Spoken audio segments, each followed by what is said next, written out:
This is the Nobel Podcast, where we talk about how to optimize your technology, life, and mind.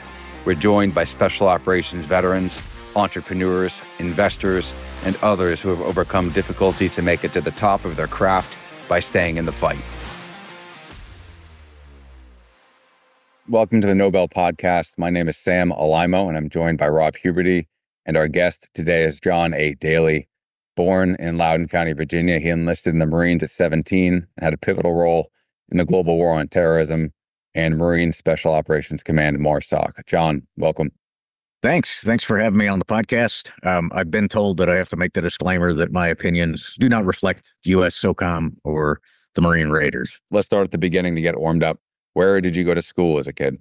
So I grew up in a little town of Hillsborough, Virginia, that was very close to the Maryland, West Virginia border, kind of the tri-state region. The only thing it's known for is that it was the home of the Wright brothers' mother, who lived there for a brief time before she got away. But it was, out in the mountains of kind of the Appalachians, beautiful place to grow up. You could do a lot without getting in trouble, but, I managed to kind of find my way into trouble occasionally. You enlisted at 17. That's far earlier than most people. What was like the earliest memory you had of wanting to join the Marine Corps?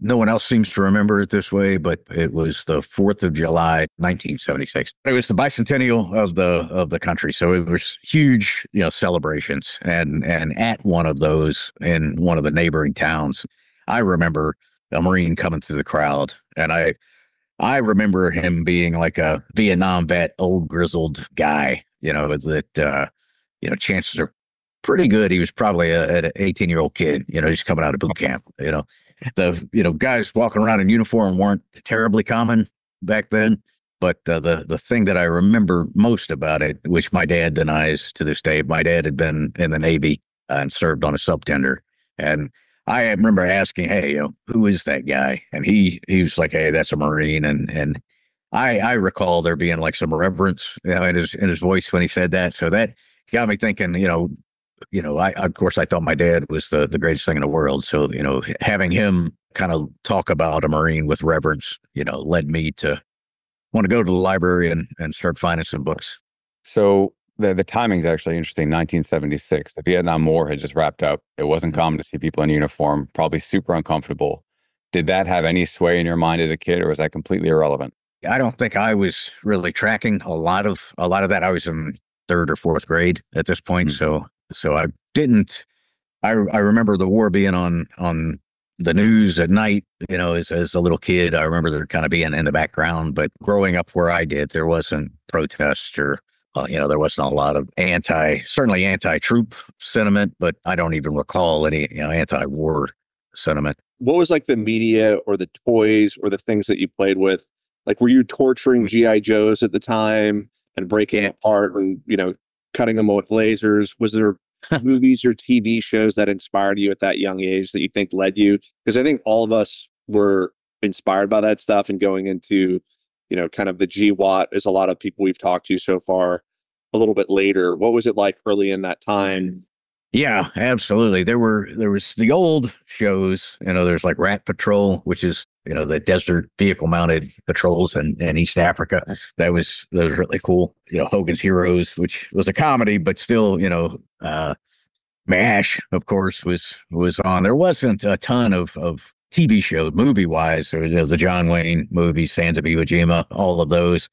But it really was, a little bit later when the Rambo came out, First Blood came out, and I forget the year, but at this point I was probably close to high school, if not in high school.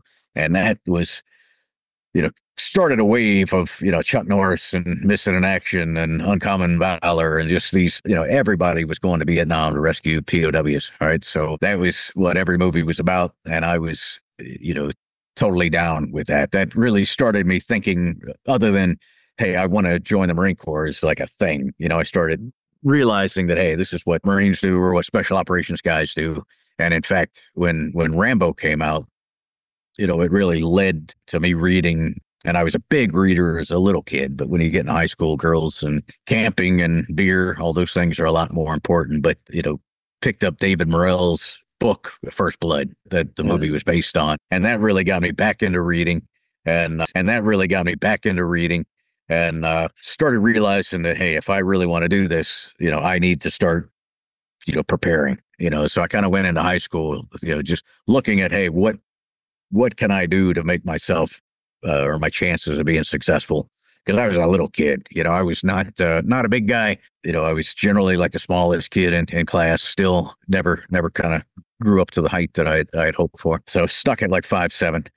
But in starting high school, I was a $120. And I'm like, hey, if I'm gonna be a Marine, I need to start wrestling. I need to get into weightlifting. I need to start becoming competent in field craft and things like that. So that really was a kickstart, when that era of movies started hitting the screens. All right, let's jump in to the Marine Corps. So you enlisted 17. Did your parents have a say in that? Were they agreeable, disagreeable?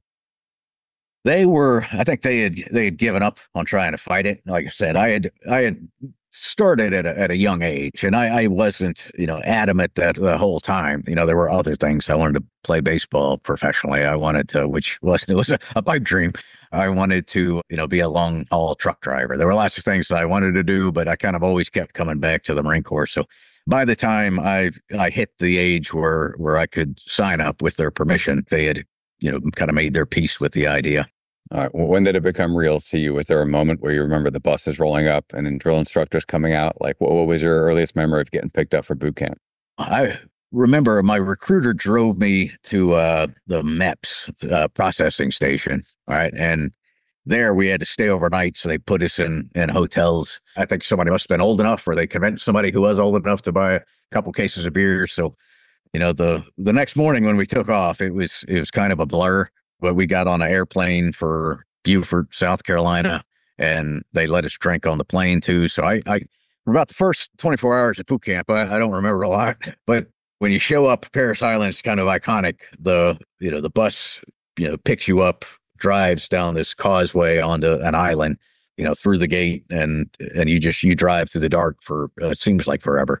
And when you finally pull up in front of the receiving barracks where you start, the drill instructors come on and just and you can't tell what they're saying, just intelligible, yelling at you until you get off and you stand on yellow footprints, and it kind of goes from there. So that was definitely, when you have a guy in the Marine Corps uniform and drill instructor hat screaming at you, it becomes real. And I think even more so when you're a little tipsy. The Marine boot camp is known to be the hardest boot camp. And I would say the Navy, I just learned to fold underwear.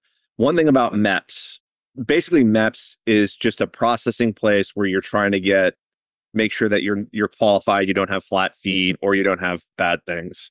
I feel like there's an 80-year-old doctor who's smoking a cigarette that goes all the way to the end, who they make you duck walk. It was one of the weirdest experiences. I feel like this has always been the case. And I still have a memory of it. And basically they make you naked in a room with other people duck walking. You're like, what am I doing here? I just went, was it the same 80-year-old doctor who just, they must just ship him around from place to place because he was there. And I think he had a cigarette hanging out of his mouth, and that was the first time I was ever violated anally by anything. That was a pretty traumatic experience. They turn your head and cough, and you're kind of standing there, naked with 40 of your closest friends that you'd never met. And the duck walking, naked across the cold floor is definitely kind of seared in my memory is one of the worst experiences ever. Like SEER school level of hazing, I think. I'm pretty sure that those doctors just get paid to look at people's buttholes. That's the perhaps there's not anybody who's seen more assholes, just like spread your cheeks. Now that looks fine. I guess they're looking for hemorrhoids or something like that. This is weird. And then going through boot camp, do you have fond memories of that? Is it exciting talking about it right now? Or is it like, I never want to do that again? Absolutely. I don't want to do it again now. I don't think, I ever wanted to do it again, but it wasn't bad memories. I think one of the things that helped me, I think very early on, I recognized that these drill instructors that are, E5s, E6s, maybe E7s, probably 30-year-old dudes, cannot possibly be this pissed all the time at everything that I'm doing. I totally bought into everything about it, But boot camp, I kind of recognize that it's a game, right? I mean, you got to play the game, and you'll be successful. Some guys would really, really, really get stressed when a drill instructor would get in their face and spits flying and they're yelling at you, and I kind of would have to kind of stifle a laugh, because I'm like, this whole thing is a little preposterous, dude. You're yelling at me for my boot being laced the wrong way or whatever. And I think that helped me go through boot camp without some of the emotional scars that some people seem to have from it. Do you think that your drill instructors are Vietnam vets? No. So we have basically three drill instructors for each platoon. So I had my three guys. One of them may have been, he didn't talk to us about it. And there's not a whole lot of bearing of their souls to you when you're in. They do a little bit more now, from what I gather. Share some personal stories. Back then they didn't. But some of the more senior drill instructors that were in charge of like the company and things like that absolutely had. But at that point, this was 87 when I went in. They were still in the higher ranks. There were absolutely Vietnam vets running around, but I did not encounter a ton of them that I dared to talk to. So 87, interesting. I think right around there, both Full Metal Jacket and Heartbreak Ridge came out within maybe 2 years of that. Maybe Full Metal Jacket came out right around then. Did you watch those? And if you watch them today, do they make you laugh, or is it too far off? Now, Full Metal Jacket came out. I think it came out while I was in boot camp. Right. So when I left, I think I was in infantry school. When I saw that for the first time. And I believe that Heartbreak Ridge, it was a little later. I remember going home on leave and watching it with a buddy of mine. And there wasn't a whole lot, about Force Recon and anything that I had read or movies or anything that I had seen. I only knew that it existed, though I wanted to be a Marine when Rambo came out. I was like, oh man, I need to go talk to the Army recruiter about the Green Berets, because that's awesome. I don't think that I knew about SEALs, but I remember going in and, by an absolute fluke, talking to the Marine recruiter. This was right when I joined high school, and he was a Force Recon Marine. He started explaining, hey, we have Force Recon. It's a lot of similarities. And he took me into his office, and he had like pictures from sniper school, pictures free fall, and all of this stuff. And I was like, man, that's exactly what I want to do. So for anybody who doesn't know, can you explain Force Recon? What were they built for? What are they known for? Force Recon started tentatively about the same time during World War II. So really the same time the SEALs were starting. There's the Scouts and Raiders. So there were teams of Marines and Navy frogmen that were swimming ashore and finding mines and clearing beachheads and things like that. The Force Recon officially started shortly after, and their mission was to operate behind enemy lines, gathering information for commanders. Okay, so that ties into the part we're going to get to post 9/11, but let's bridge the gap between 87 and 2001. You want to dig into your career there and how it progressed? When I joined, they were, where do you prefer to be assigned? Which is one of the few times that the Marine Corps asks for your opinion on things. But I picked California just because I'd never been. And, I wound up flying out to California it was January 1st of 1988. So kind of started the year off there by a strange twist of fate. I got accidentally put into a sniper platoon right off the bat, which is not something that normally happens. It didn't win me a lot of friends because it was something that you kind of had to work your way, spend a couple of years in the grunts, work your way into.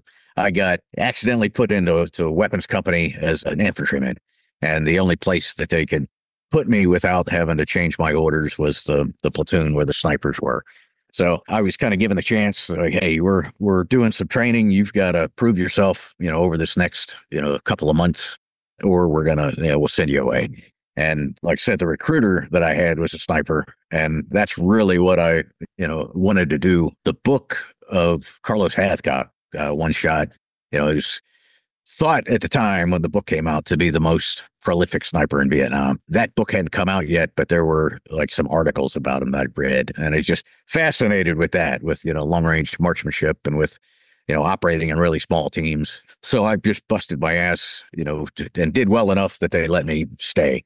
And eventually, got to go to sniper school and operate as a sniper for a handful of years. And there's a lot of that certainly carried over and helped me out. was in that world. I got to go to jump school, go to Army Ranger school. So when I got to try out for Force Recon, I had kind of a leg up on a lot of people. How do you get into Force Recon? So at the time, it was called the indoctrination, and it was a day long. You showed up, the Marine Corps physical fitness test, the swim test, and then it just started kind of whatever they felt like doing. So, obstacle courses back in the pool. There was a long unknown distance ruck that was pretty lengthy. You just go, and there'd be kind of people to point you. So through the hills in California, down to the beach. When we got to the beach, drop your ruck, get in the water, in and out of the surf zone, until they got tired of that. And I remember coming back, and at this point, there were very few of us left. I think maybe 20 guys showed up to try out, and there was, at this point, probably not 12 or so left. This is and then one day? Yeah. Wow. And they're like, hey, put your ruck back on, and we're going to do the same route in reverse, which had been about a 10 or 12 mile movement. So guys start dropping it, and we didn't go that far. We made it off the beach, and they're like, all right, get in the truck. And then they bring you back and kind of put you through a board, screening session. So there's some psychological testing. And the big thing I remember was, and it was kind of the question that was always asked. They're like, hey, you're leading a recon patrol. You wake up in the morning and there's a shepherd, that walks up on your position, which obviously that, kind of played out, with you guys, later. But that was always the scenario they throw at you. What do? Do you kill him? Do you abort the mission? Do you tie him up and hope that he gets out? They really look for more of your thought process, I think, than how you answered the question. And, at the end, I think there were 2 of us that made it out of that event. So that was it. That was the one day, and then they send you off for training. So we talked in the beginning about why you wanted to be a Marine. You saw really a nice cut uniform, but you kept saying you wanted to go sniper, you want to go Force Recon. What was the why behind that? Was it war? Was it the test? Was it the brotherhood? Was it everything above? I think largely all of the above. I don't know that I really understood it all at the time, but I was kind of always just drawn to operating in small teams, and then the more I got to see of that, the more I realized that every time you kind of step up a level, from a Marine infantryman to a Marine sniper, from Marine sniper to a, Force Recon, that you're operating with a tighter knit group of professionals, and you're doing cool as shit. Right? That's definitely a part of it. So I think it was really all of the above. And then it wasn't until I really got to Force Recon and got to operating in a platoon and in a small teams that I realized, how special of a time that is. Okay, so you got to Force Recon. Was it everything you thought it was going to be? Absolutely. I was fortunate to spend 10 years at First Force Reconnaissance Company, which is rare. At the time, we didn't have a primary MOS like with you guys for a long time. You stayed in your MOS as a SEAL. You had to test, for your rate or whatever for promotion and things like that. And we were kind of in the same boat. So when we got to be an E6, the Marine Corps could decide that we were going to go back to the infantry.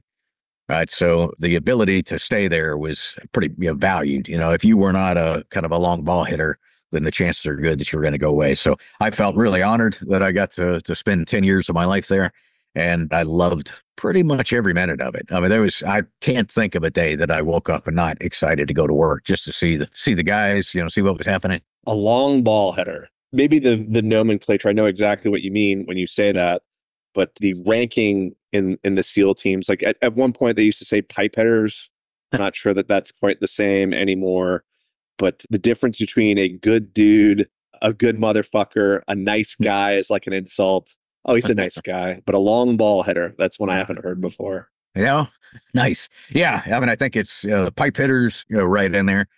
A hard motherfucker. I talk in the book. That was, kind of our recon seal of approval. If you called someone, he's a hard motherfucker.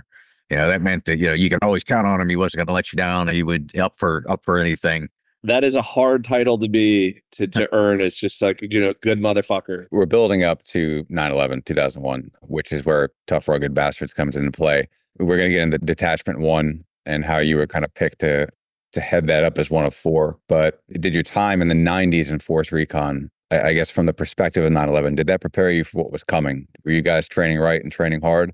Or was it kind of a shock when it happened? In some ways, kind of a letdown. That's all we did. And Force Recon was unique in that when SOCOM stood up in 1987, the Marine Corps declined to participate. So we spent a lot of time when we would go on the ship. We'd do the MEU SOC workup, go through our hostage rescue training package and everything. As we were getting ready to deploy, we'd link up with the SEAL platoon and we'd work together. But there was always the recognition that, hey, these guys work for SOCOM, and so they get more money, they have cooler stuff, and if a mission comes down, they're going to get it.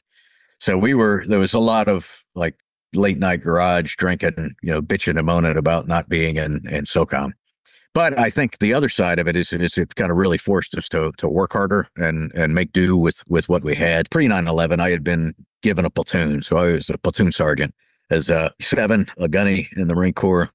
Had a platoon of Force Recon Marines. We trained up, deployed. I was sitting in a pub in Darwin, Australia, when the television switched from soccer to Tower One. We knew, right then that, hey, it's game on. We're going to be involved in this. I was shocked at how well training had prepared us for kind of what was to come. All right. Well, what was the first station? 9/11, sitting in a pub.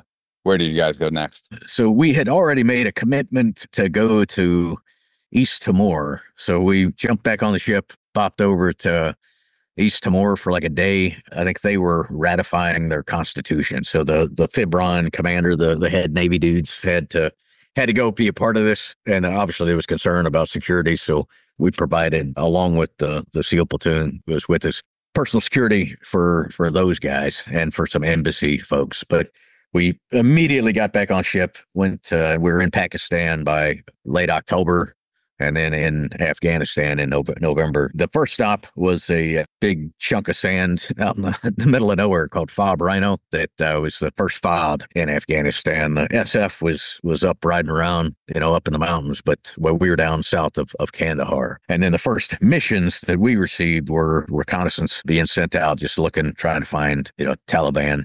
So a lot of vehicle-mounted route reconnaissance. We had General Mattis, who had become Mad Dog. He wasn't Mad Dog yet, but he was a one-star general, and he was unexcited by the lack of contact that was being made. So he was like, hey, you guys need to find a way to make something happen. So I took my boys out and just set up on a roadway outside of Kandahar and wound up getting into what was, I guess, the first, certainly for the Marine Corps. I think, like I said, I think SF they were at least doing some, kinetic calling in airstrikes and things of that nature. But I think the first gun battle of the war was us on Highway 1. How long after 9/11 until you were at Fob Rhino? We got there in late November.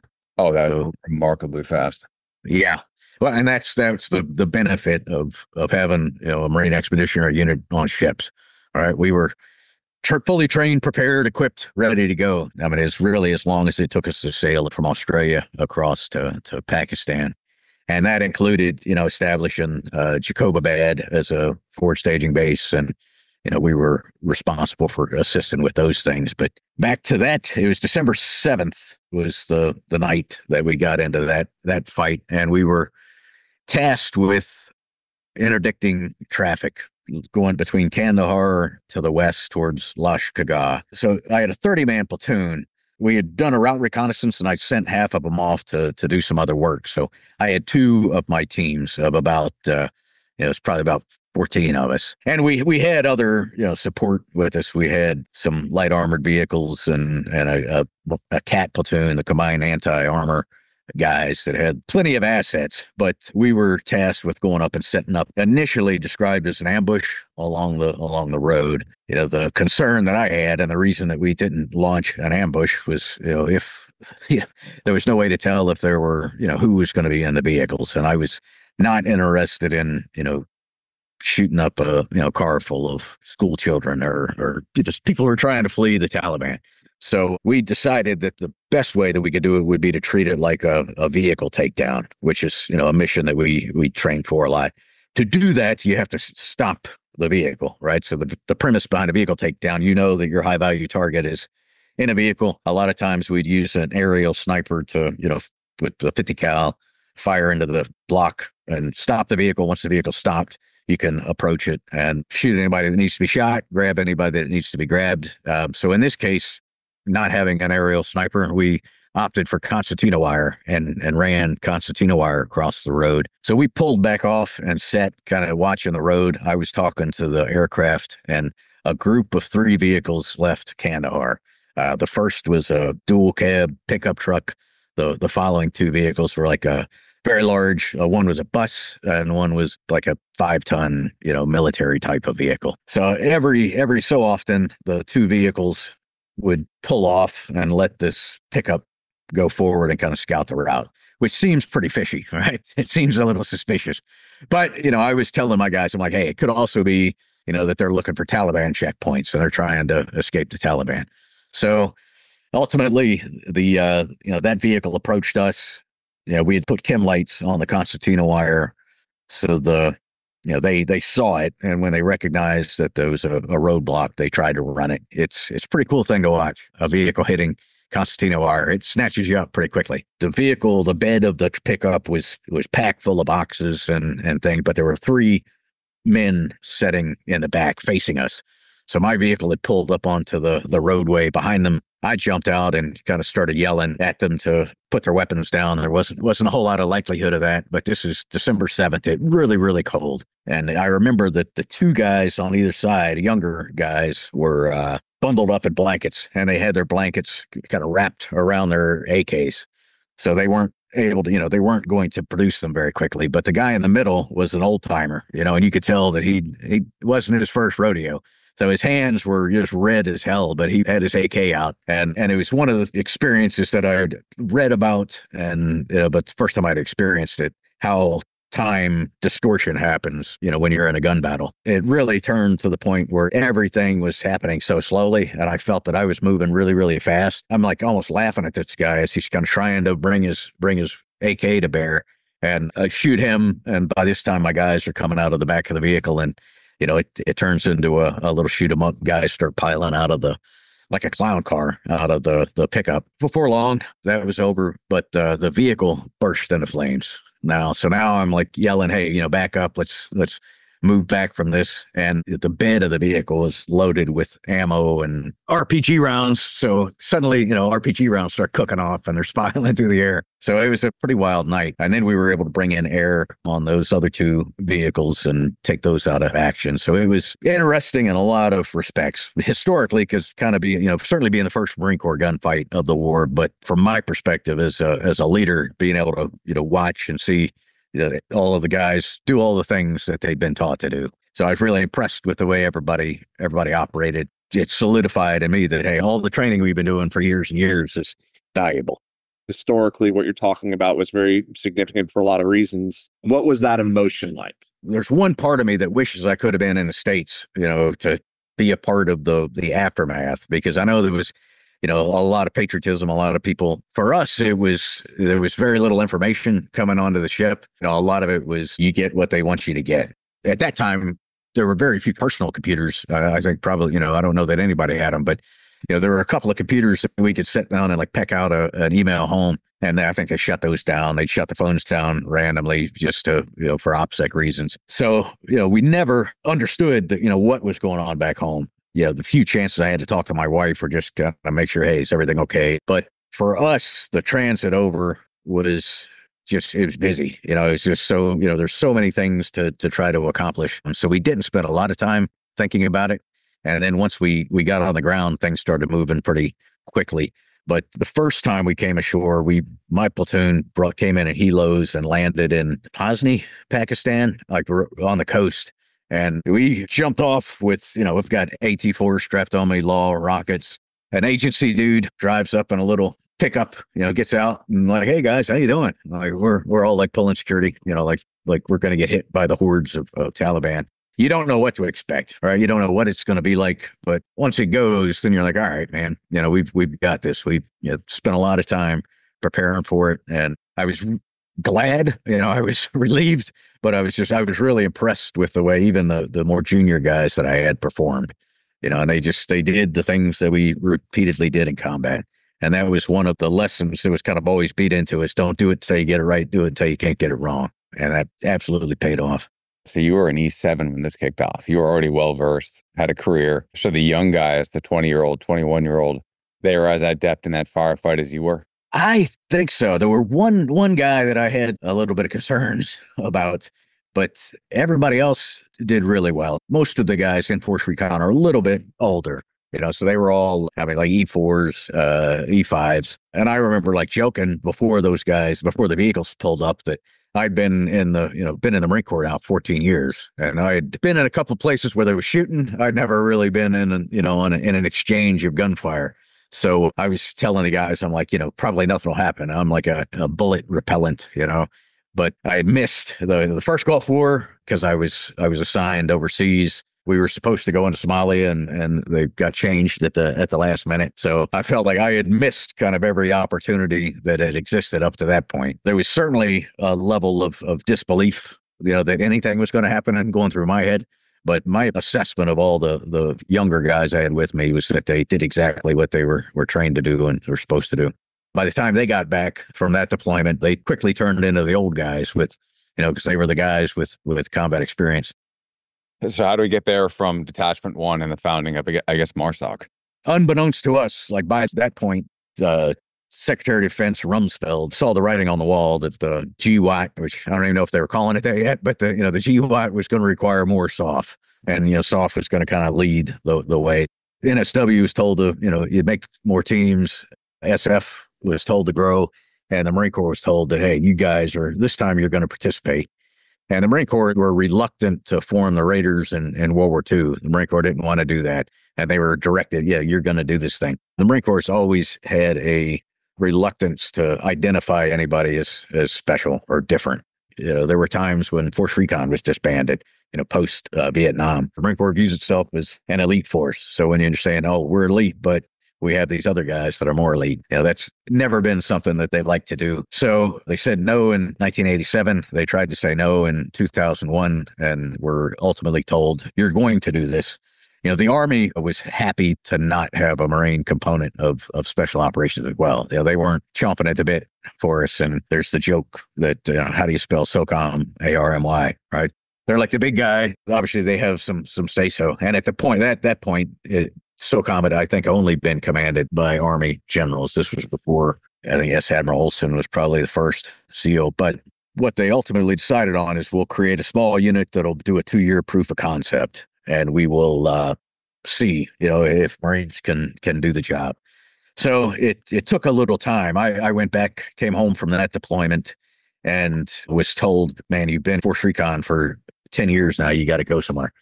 So I went just down the road to the Special Operations Training Group and took over their urban sniper course and urban reconnaissance course. And when I went there, my boss was this guy, Colonel Coates. He had been my boss at First Force, and ultimately he was the guy who was picked to lead Detachment 1. So the decision was initially that there'd be a 75-person detachment. We didn't know where we were going to deploy. We just knew that we were going to deploy, and we would work under U.S. SOCOM. Ultimately, I think we deployed with a little over 100 people total, but there was about 30 of us that were, Force Recon, about 30 that were Intel. It was huge for us, but a really heavy Intel presence of human intelligence, again, geospatial guys. And then, with 30, 40 of everybody else, of JTACs and communicators and admin guys, mechanics. But there was going to be 4 teams in the kind of Force Recon-ish platoon, or the assault platoon. He brought me into his office and was like, hey, you want to lead one of these teams? And that's kind of like being asked, hey, man, do you want to, pitch a World Series game? Do you want to join the Beatles or whatever? It was like obviously I do, man. Let's, where do I sign? And it was unique in that he was like, hey, you pick your guys, out of, anybody that and, Force Recon Marines, pick who you want. I was able to pick guys who were really good motherfuckers, long ball hitters, pipe hitters, all of those things. So it was, and all of them were, everybody across the board. We realized that, the Marine Corps didn't want to do this thing, but if we were going to do it, we weren't going to, screw it up either. So it was a huge honor. We had a year to work up before our deployment. About the first half of it, we anticipated that we were going to be going back to Afghanistan. And this was right as the ground war in Iraq was starting. So that's kind of what we were training for. We were long range reconnaissance. That was the expectation. And then about halfway through, we got told that we were going to deploy to Iraq, and we would basically operate as a task group underneath Team 1. So that was 2004? Yes. So how did that deployment go? Because from what I read about you, that was kind of a pivotal moment here. Yeah, absolutely. It went well. We arrived in Baghdad, and there had not been a SEAL team kind of in that immediate area. So we weren't turning over with anybody. So we were kind of left to our own devices to build, our own target folders and things like that. But we had, like I said, a pretty huge intel package. So those guys were able to get to work. Once you shake the tree hard enough, bad apples start falling out. So we just kind of started, riding that one to the next, and wound up doing a large percentage of the missions were just raids, grabbing knuckleheads. We were being evaluated this whole time. So we're being evaluated by the guys from Group 1. The SOCOM and the Marine Corps was sending people from the Center for Naval Analysis to observe us and see how we were operating. They wanted to see us in different environments, so we got tasked with various missions, from personal security details for the Iraqi government to sniper support in Najaf, which I led, to give us the opportunity to demonstrate operating with different partners and in different environments. What was it like Iraq 2004 or early on in the process? Probably pretty kinetic. Can you describe what it felt like being outside there in the streets, outside the wire, lining up outside of a door, killer capture mission? Just describe what does it actually feel like to do in practice? Yeah, it was much, much different than it became later on. We were going out in Humvees, taking the doors off, sitting in the doors with mounted 249s, and the guys in the bed of the truck. There was no we had some old flak jackets that we laid on the floor in case. But there was not the IED threat that there was later on. It was a lot of command detonated stuff, and we got around that by driving just really, really fast at night, blacked out. It was not uncommon for explosions to go off behind us. The guy was sleeping at the switch. The other thing was we did most of our stuff obviously at night. We tried to air late, like 2 a.m. It's hard to stay awake, when nothing's going on at 2 a.m. So when, we'd come barreling up or creeping up, I think we did about 100 hits on 100 building, objectives. And only once did we kill a guy. In almost every other case, we caught him off guard, caught him sleeping, and we're able to, obviously you can't get intel out of a dead guy. So our technique then worked really well. Those, obviously the enemy gets smarter too. Those things didn't pan out. I mean, it was just super exciting. I thought it was, every mission that we went on, I was, knowing that you're with a crew of guys who were, at that level, you come to realize that most of combat is predictable. It's all about recognizing where you can be shot from, evaluating what's most likely, and pointing your gun at the most likely place. And then everybody else picking up on that and pointing their gun at the most likely place. When you're really good at it and practiced at it, and you're good enough where you can actually think through what's going on, then your chances of not only surviving, but doing what you need to do, shoot up dramatically. Yeah, that's awesome. So you're talking about the organism mentality almost. 100 combat missions, direct action. There was probably a point where you didn't have to say a word, and it was body language on night vision goggles, and you were able to basically function flawlessly at that point. Is that right? Yeah, and that came to, like I said, a lot of training. Over time, you start to develop this unwritten SOPs that, everybody knows, if I glance at something, the guy behind me would pick up on it. And I would know that, and I wouldn't have to take my eye off the breach point or whatever the case was. It really became just an awesome thing to to be a part of. The more that you learn to operate cognitively, when your heart's beating hard, the better you become at it. So it's really just through repetition. You start to be able to see things that, kind of go through the OODA loop of, faster than the enemy. When you kind of achieve that, it's kind of like a flow state, that is, there's a lot written about that. I think one thing that's interesting about it that people maybe don't necessarily understand, particularly in that environment, there's all different environments of war that I've not participated in. I've done what you're talking about a lot, the same kind of thing. But it's actually really fun, and the excitement of it, and the knowing that there's penalties, particularly if like what's going on right now in Ukraine, that seems less fun to me. Like that you're entrenched and really a lot of people are dying. But particularly when you're going out on missions and you're bringing people back, you're achieving an objective. It's your choice to bring somebody back because you're doing it in a strategic way, and who deserves to die and doesn't? Are they doing a thing? Do we get them back? What's this going to do? Is this going to protect other people? That purpose, that mission, that excitement, that fun is something that goes away and people can't find it in other ways. There's almost nothing in the world that is ever going to get that element of purpose, excitement, fun, heart racing, calm, reading off each other that we want to pursue the rest of our lives. And you want to chase that forever. And you created an organization that chases that. Yeah, while you're there, it's awesome. But one of it is a penalty of having a war that goes on for 20 years. I came back from that deployment, did another couple of years and retired. So I was on the tail end of the whole thing. But the young guys there and the young guys that started up MARSOC and, all the other organizations that kind of become addicted to it, right? You're just deployment after deployment after deployment, and there's a price to be paid. And sometimes that's family, sometimes that's, mental health, whatever that is. Guys don't want to do it, but they don't want to, they got to do it. And coming back and trying to find something to fill that role it's quite obvious, right? There's a lot of people that can't, and a lot of people that are ending their lives because of it. We've just had a rash of, MARSOC lately, a couple guys in the last couple of months, the former retired guys that, which is a damn shame. And I think there's absolutely ways to find purpose, in civilian life. We're doing our purpose right now. This is it. And so the whole idea is that the audience for this are kind of transitioning people, and like, this is what we did.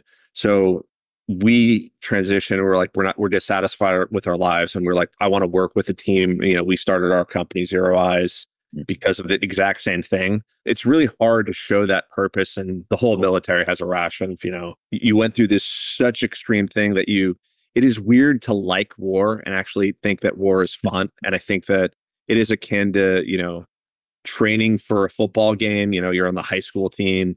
You want it to be game day. And when game day looks like what you think game day is supposed to look like, you'll want to chase that the rest of your life. That dopamine hit of that your heart races. Most missions were boring, were predictable in the way that you said, but rarely did I ever get off a helicopter in the middle of the night and land and my heart wasn't racing. You're like, this is awesome. Even if nothing happened, that moment, you're like, this could be my last day. This could be my enemy's last day. Nothing could have happened, but that excitement would have picked up. And there's nowhere else in the world that does that. And when you get out, you miss all of those things. And the better you are at it, the more likely you are going to be to make it through time after time. And so it's a little bit of Russian roulette that at some point, hey man, luck's good, got to run out, one of these days. So how many years were you in before you retired? I did 21 years and retired in 2008. So when we got back from that deployment in late 2004, 2005, even though the Marine Corps was still trying to push back, again, Rumsfeld was like, you guys are going to do this thing. I don't know when the decision was made, but in February of 2006, the Marine Special Operations Command formed. So we went from Det 1 with a colonel in charge to a 2-star in charge. Those of us who were in Det 1 didn't immediately get sucked into the MARSOC. Some of the guys were eligible to retire and did. Some went on to do different things. There were actually only a handful of us because Det 1 was based in California. The bulk of MARSOC was going to be based on the East Coast. There were guys who were like, I don't want to leave Cali. So I did. I picked up, moved with my family, and was basically put in charge of building what would become now the Raider Training Center, our school, which, I had some experience as an instructor. Pretty awesome to have the opportunity to, build something like that from scratch. So it was, picking guys to be CQB instructors and sniper instructors. I went until 21 years, and I was likely going to be promoted to E9, to the Master Gunnery Sergeant. And we're a very, very small community. So kind of seeing the tea leaves, I was going to get sent back, or I thought I was going to be sent back to California. And I had made the promise to my wife and kids when we moved out that we weren't going to move again. We moved out here, we bought a house. So I opted to retire. It also worked out because right as I was in the last couple of days before I retired, the MARSOC finally got the authorization to hire civilians in the role that I fill now, the training and education branch director. So I had to do an interview on my last day in uniform. And after my retirement ceremony, somebody came up to me and told me, yeah, you got the job. I was like, I would fucking hope so. But so I took 2 days off, went back to work, and not a whole lot of change other than I was at civvies and I was trying to grow a beard.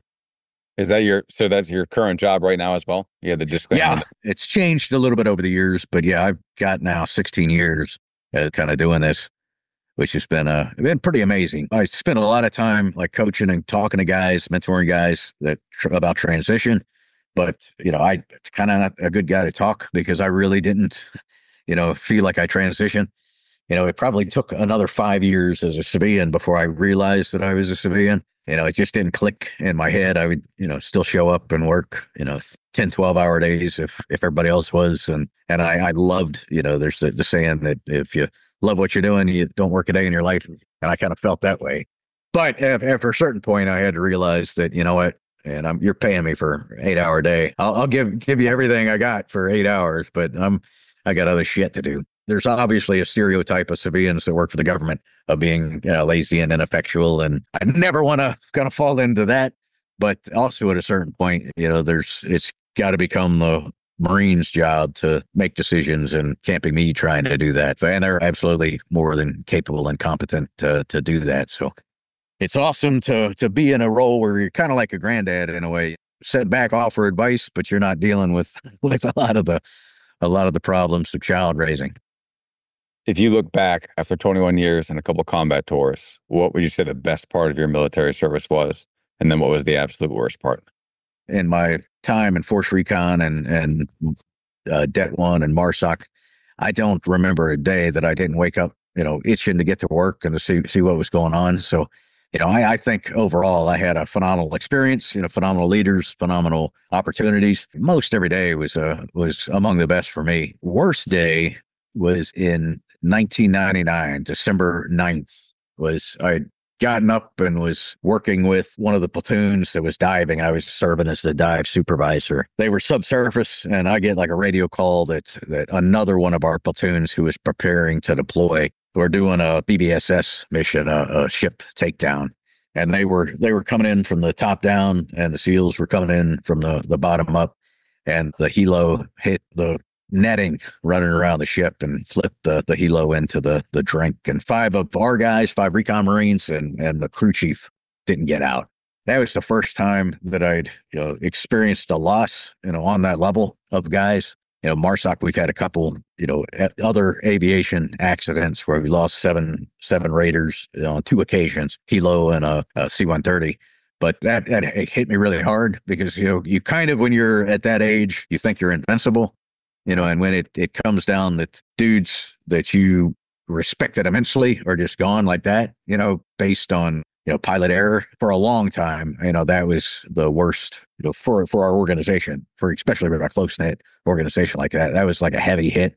And that was the first time I got the idea in my head that, hey, man, you're not invincible. I think I saw that video actually, and it when it caught, it went down like with this force of inevitability down to the ocean.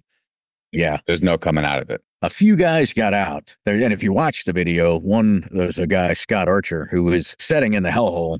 He had the fast rope on his lap.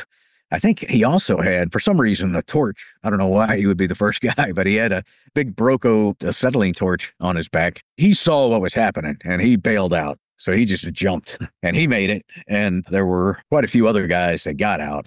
One of the things that came out of it was that the equipment that we were wearing was really, really heavy and not conducive, no cutaways. And, we didn't have spare air bottles, and there's just a long laundry list of bad choices. The good that came out of it was we were able to go and rebuild a better suite of gear.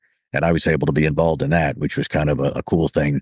But leading to cutaway equipment, to better flotation, spare air bottles, and a lot lighter weight ballistic plates and things of that nature. What is it like, the satisfaction that that you started at something that was originally recon, then it was MARSOC, and it still is that, but it's now to the Raiders. It's now like a brand and an identity that, is something that harkens back to a time. How do you feel about that? And what kind of pride do you have in that? Immeasurable, right? It's and that's one of the reasons that I still love getting up and going to work every day. So I've had the opportunity, early on when Det 1 stood up, there were still quite a few World War II Raiders that were alive, very few left now, but they came out and were, adamant that, hey, we want you guys to be the the guys to carry our lineage. So when we deployed, we were task unit raider. Our emblem, the Det 1 emblem, had a raider emblem on it. It was great to understand, and learn more about their legacy. And then when MARSOC started, these old guys were fighting, writing letters and doing whatever they could. And finally, the commandant just gave in 2014, and he was like, "All right, you guys are the raiders." It had been an underground of guys wearing the World War II Raider patch on their uniforms, deployed. And if they got caught, they would get yelled at or whatever. But like, what are you going to do? Send me to combat? So it was really a great day, both for the World War II Raiders, who were just freaking, a whole bunch of long ball hitters, and equally so for the guys now that get to carry on their legacy. Always be something I look back on with a huge amount of pride. I figure I know the answer, but I'm going to ask anyway. You're still connected. You still see the young guys getting after it. What would you say to someone who wants to become a Marine or just join the military in general? You really need to figure out why you want to do it. Whatever your reason is, just understand and kind of own up to that. If you want to come in the military, do a couple of years, get the GI Bill and go to college, cool, man. Be a good Marine or sailor or soldier or an airman while you're in. If you want to come in and do something in the special operations realm, regardless of what service, you have to be very, very clear about the reasons you want to do it. And I talk to every guy that comes through, and it's like you're weighing all of the reasons that I want to be a Raider up against being cold and wet and tired and hungry, and one of those things is going to win out. Either turn in the rope or ring the bell, whatever the case may be. But we have far too many people do that, and I think it comes down to not really understanding what they're doing it for.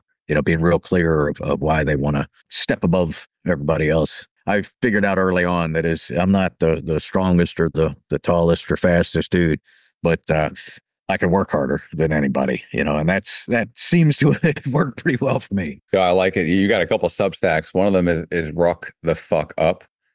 You want to talk about your physical program, your workout program, and what it is about rucking that you dig?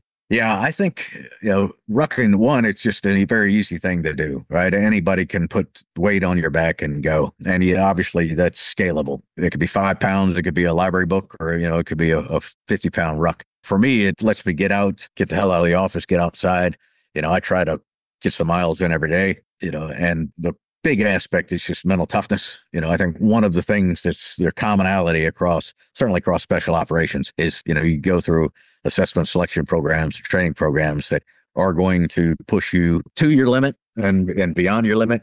And when you reach the point where you're beyond your limit, the only thing that's going to keep you from throwing in the towel and quitting is having a well of grit, mental toughness, resiliency. And you got to dig that motherfucker every day by doing hard shit.